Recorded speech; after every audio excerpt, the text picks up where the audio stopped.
Professor Cabdi Cali Jaamac oo ka mid ah siyaasiyiinta waaweyn ee reer Somaliland oo maanta warbaahinta kula hadlay magaalada Hargeysa ayaa waxa uu shaacin hordhaca uu sameeyay urur siyaasadeedka Daljir oo maanta magaalada Hargeysa uu kaga dhawaaqay. Professorka ayaa ku dheeraaday muhiimadda ururkan u leeyahay shacabka Somaliland. runtii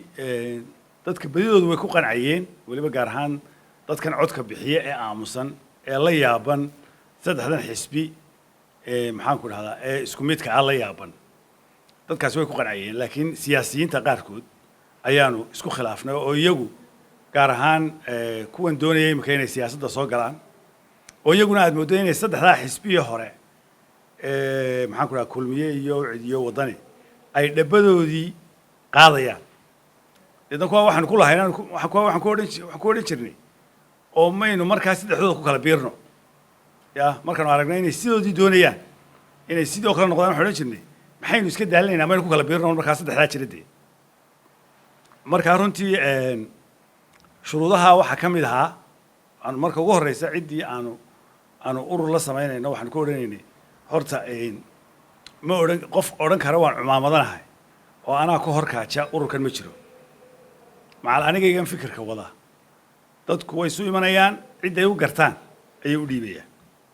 taa dad badan baa nagaga booday ururo badan baa nagaga booday oo runtii aan markii hore hawsha wada wadnay hawshii in ururada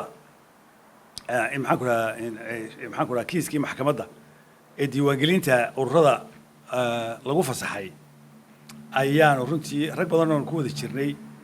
qodobkaas baanu ku kala tagnay oo dee nin waliba rag badan baanu aragnay oo yidhi anigu meeshan anagaa dee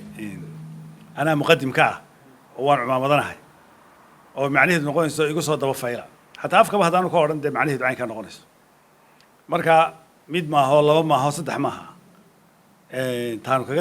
intaanu kaga tagnay maxaan ku dhahdaa iyo xataa siyaasiyiintii hore aad ku doorateen qabyaaladiidka waxaanu kaga duwannahay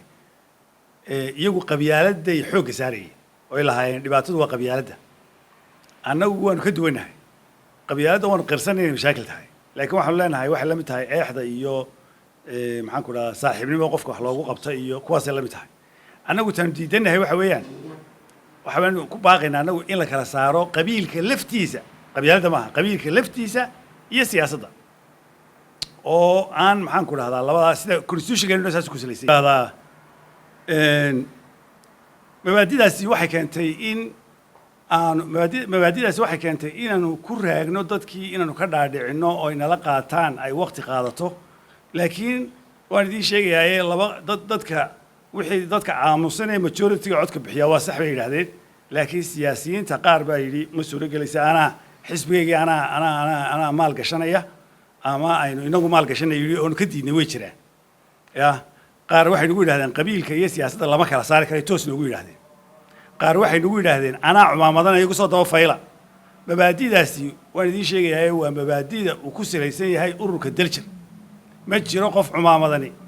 annaga iyagaan ku dhahay halkan iminka idin hor joognaa qof cumaamadani ma jiro qofkii afkaartaa ku qancaa waa la isu imanayaa waa innagaa dooranaynaa waana inaga doonayaan ururka maxaan ku dhahdaa guddiga diiwaangelintu way inaga doonayaan intaynu shirweyne qabsanno inaynu dooranno waa shuruudaha ugu muhiimsan weeyaan intaynu shirweyne qabsanno inaynu dooranno guddoomiyaheena iyo musharaxeenna iyo waxaasoo dhan waa loo baahan yahay marka shaqadaasoo dhan way inoo harsan tahay annagu imika waxaan nahay un qabanqaabiyayaal baanu nahay marka waxa weeyaan mabaadidu ku salaysan yahay waxa weeye inaan cid cumaamadani jirin oo imika sheegan karta inay xil hayso in qaadhaanka la wada qaybsanayo oo aynu wada maal gashanayno oo annagu lacag aanu gelinayno oonu leenahay inay jirin intay gelisaan in leeguna aanu gelinayno qaar baa yidhi socon maayo haddaad saa samaysaan aad maal gelin weydaan dee yuu soconin looma baahnaba inu socdoba waa inaanu soconba haddii la wada maal gashan waayo inuu socdoba maaha inuu socdoba maaha waa inu halkaa ku baabaa qaar baa moodayaa anagu ma nihin kuwan haliilaya eela kursiga aanu iminkay gaadhsiiya kursiga haddii kale waan dhimanaya qaar de naftu inay ka baxayso waaru aayaanu rabnaa aayaa laga hadlayaa aayo ayaa la dhisayaae kursiga gaadhsiiya waad moodo naftu inay ka baxayso inuu nimaadno awoodda ku guulaysano sidii 5 sano looga dhigi lahaa muddada ma garanaysaa xisbiyada diiwaangelinta ma garanaysaa lagu furayo diiwaangelinta xisbiyada waxaanu ka dhigaynaa 5 sano mar halka imika 10 sano mar ka tahay 5 baa ka tuuri doonaa waxa kale oo meesha ka saari doonaa doorashooyinka dib u dhacayna meesha ka saari doonaa doorasho kasta waqtigeeda ku qabanayna waxaan idin sheegayaa waxa weeyaan waxyaalahan ku ololeyn doono hadhow markaanu xisbi noqono insha Allah taala على قماعر كلسن TV هرقيسان